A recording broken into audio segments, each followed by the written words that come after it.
A student asked me yesterday what actually drove me into teaching, and so I decided I should make some comments about teaching and my experiences in higher ed and my advice to anyone who might be considering that, because I've changed my advice from what I would have given a few years ago.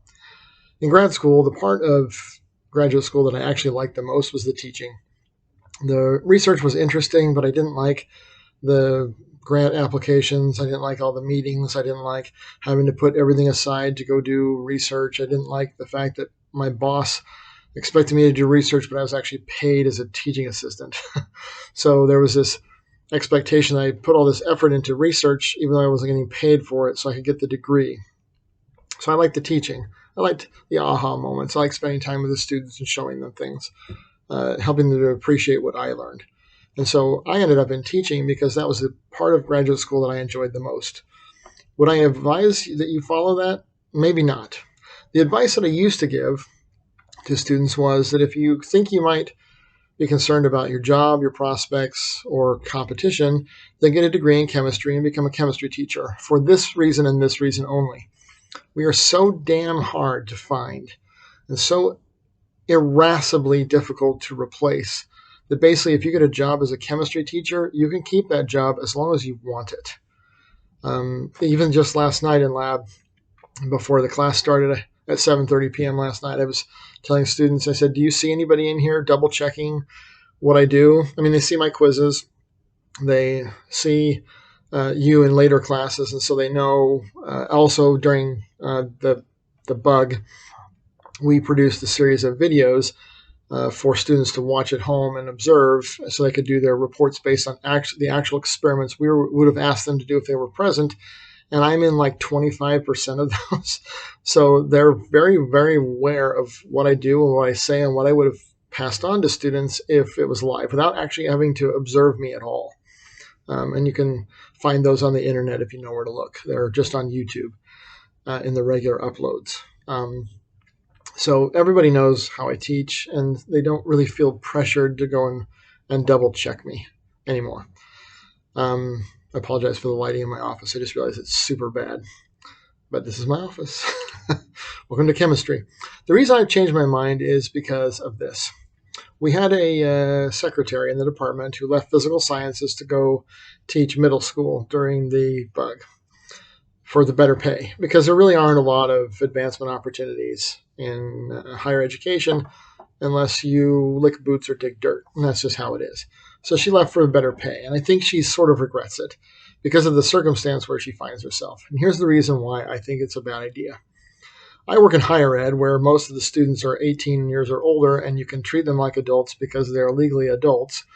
I've had classes where I can't discuss certain things because I don't have parental consent to discuss things in genetics because they're underage, and I don't have parental consent to discuss reproduction, which is ironic because apparently some places like Disney can talk about whatever they like.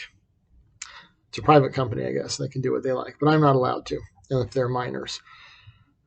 The problem is that just because you've turned 18 and you have a credit card with which to pay your tuition fees does not mean you are ready for college. There is enormous pressure, I know from neighbors of mine who work in the county school district, to pass students to the next level who are not ready. And we have sort of the same problem here. It's not dressed up that way, and that's not the emphasis. There's an emphasis on graduating them on time because we get more pay or somehow incentivized to get students to graduate on time. If nothing else, it just makes the school look better if you can move to a higher percentage of students who finish their degree and a higher percentage of students who finish their degree in what is considered to be a timely manner, which is a bachelor's degree in 4 to 6 years is considered on time, which is weird because I thought it was 4. But anyway, this must be that new math they talk about. So there's pressure on us to pass them, even if they're not ready. There's pressure on us to encourage them to stay and finish the class, even if they earn an F or switch from credit to audit, so we can still get paid, because higher education is exceptionally expensive and it doesn't pay for itself anywhere near what people think. We don't make money. We get money from the state budget to stay alive, and as you may have noticed over the past 10 years or so, government budgets have taken a hit because of economic duress around the world, especially in the fallout of the bug. And I have to call it that so that YouTube won't shadow ban this video or punish me for it, because I got a notification I'm being punished for using something. I don't even know what it is yet. I haven't looked at it. But, you know, freedom of expression, except on YouTube. So I don't know if education is a good route to go anymore. We have, in the 14 years I've been here, we have this swarm of new officers, coordinators, directors, more vice presidents. When I first got hired, the head of HR was not a VP. He was a director. Now the head of HR is a VP. And somebody asked once, a couple of years back, how many VPs do we need? The country gets away with one. Why do we have 9? And I think we have 11 now. So why do we need all the swarm of officers to harass us and eat out our substance? They continue to add groups and units, the diversity office, the multicultural center, to give people jobs.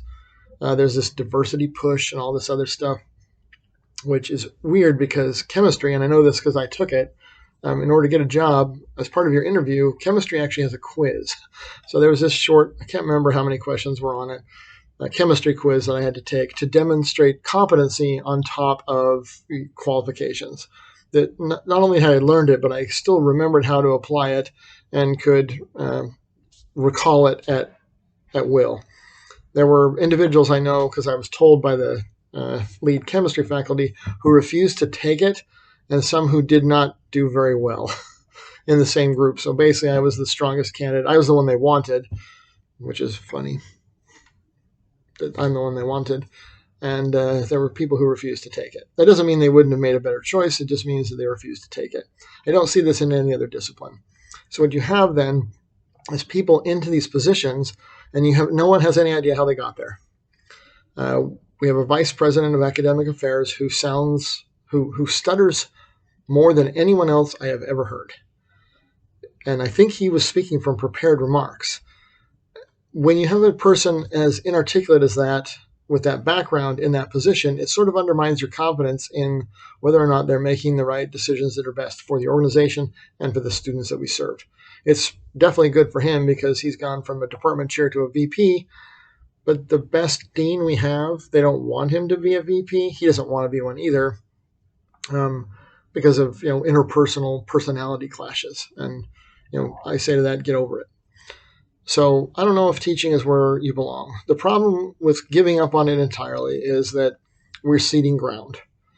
I suspect that the requirement for every member of higher education to get vaccinated against the bug may have been a way to purge certain people with certain preferences and beliefs from the system. So I opted, being exactly a little less than halfway to retirement, to get the vaccination and stay here, to keep my job. Because if I'm right about that suspicion, they now believe they have purged everyone. And like 20% of the people who work here were fired for not being vaccinated back in December. So that's a lot of people who are now being replaced with people who, because they were eager to be vaccinated, you can assume they might have different beliefs, values, and norms. And I believe this is a political ideology test to replace those who believe one way with those who believe another. And I don't believe in ceding ground just because I don't agree with a single decision that they've made. I don't know that getting the vaccine has cost me anything. It hasn't benefited me either, because as soon as I got vaccinated, I got the bug. So, as I suspected would happen. And so it hasn't helped me in any way except for I didn't get fired. But I don't know how this will play out in terms of who is here. And I think that we need to have certain kinds of people remain here if we want to have an effectual dog in the fight, so to speak, against the nincompoopery and shenanigans that are rising in our world as norm. We'll talk about those a little bit later. But I don't know if education is where I would go. I don't know if education is where you should go, but if you're feeling it and you pray about it and you feel strongly about it, then do it and push forward with faith and go do the thing with your life that you believe will make the best contribution. Don't do it for the money, though. Our secretary who moved into the county school district for money, I think, is miserable. Not that there weren't problems here, but she was able to escape them differently than she can from the county school district. So, be that as it may, take that with a grain of salt. Choose wisely. Go forward confidently once you make that choice, and let come what may. And maybe you're wrong, but at least you fought the good fight, finished the course, and kept the faith. Godspeed. Take care. Have a good Friday.